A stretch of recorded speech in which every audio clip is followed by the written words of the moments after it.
નમસ્કાર, કૃષિ વિદ્યાના ભાગ 6 ની અંદર સ્વાગત છે તમારું. તો આપણે આ વિડીયોની અંદર પણ જે સ્પર્ધાત્મક પરીક્ષાઓની અંદર પૂછાતા મોસ્ટ આઈએમપી 20 પ્રશ્નો વિશે વાત કરીશું. તો આપણે ભાગ 5 ની અંદર એક પ્રશ્ન પૂછેલો જેની અંદર એનો જવાબ છે એ કોમેન્ટ બોક્સની અંદર આપવાનું કહેલું. તો એ પ્રશ્ન હતો પ્રાકૃતિક રબરના ઉત્પાદનમાં કયું રાજ્ય પ્રથમ સ્થાને છે? તો એનો સાચો જવાબ આવે છે કેરળ રાજ્ય. ત્યાર પછી હવે વાત કરીશું કાજુના ઉત્પાદનમાં કયું રાજ્ય પ્રથમ સ્થાને છે? તો એનો જવાબ આવશે કેરળ. ત્યારબાદ ડુંગળીના ઉત્પાદનમાં કયું રાજ્ય પ્રથમ સ્થાને છે? તો એનો જવાબ આવશે મહારાષ્ટ્ર. ત્યાર પછી ચાના ઉત્પાદનમાં કયું રાજ્ય પ્રથમ સ્થાને છે?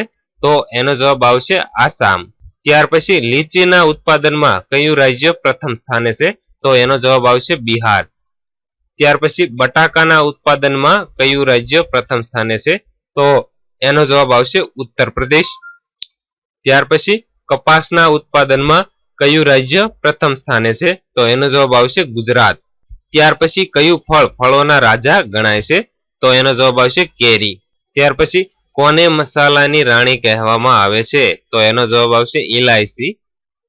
ત્યાર પછી કોને મસાલાનો રાજા કહેવામાં આવે છે? તો એનો જવાબ આવશે કાલી મિર્ચ. ત્યાર પછી કોને કઠોળનો રાજા કહેવામાં આવે છે? તો એનો જવાબ આવશે ચણા. ત્યારબાદ કોને કઠોળની રાણી કહેવામાં આવે છે? તો એનો જવાબ આવશે વટાણા. ત્યાર પછી કયો પાકને સફેદ સોનું કહેવાય છે? તો એનો જવાબ આવશે કપાસ. ત્યાર પછી કયું ફળ ફળોની રાણી ગણાય છે? તો એનો જવાબ આવશે લીચી. ત્યારબાદ ભારતના બંધારણમાં કૃષિને કઈ સૂચિમાં સામેલ કરવામાં આવેલ છે? તો એનો જવાબ આવશે રાજ્ય સૂચિની અંદર. ત્યાર પછી સ્વતંત્ર ભારતના પ્રથમ કૃષિ મંત્રી કોણ હતા? તો એનો જવાબ આવશે પંજાબના રાવ દેશમુખ. ત્યાર પછી ભારતીય કૃષિને કયા નામે ઓળખવામાં આવે છે?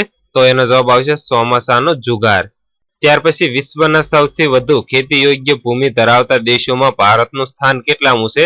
તો એનો જવાબ આવશે બીજું અને અમેરિકા છે પ્રથમ સ્થાને છે. ત્યાર પછી કયું રાજ્ય નાળિયેરીની ભૂમિ તરીકે ઓળખાય છે? તો એનો જવાબ આવશે શેરડી.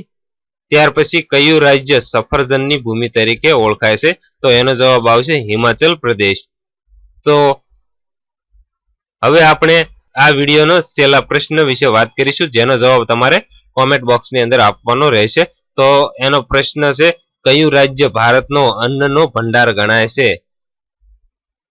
તો જો દોસ્તો તમને આ વિડીયો પસંદ હોય તો એક લાઈક જરૂર કરજો તથા આવા જ નવા વિડીયો જોવા માટે પ્લીઝ અમારી ચેનલને સબસ્ક્રાઇબ કરવાનું ન ભૂલતા.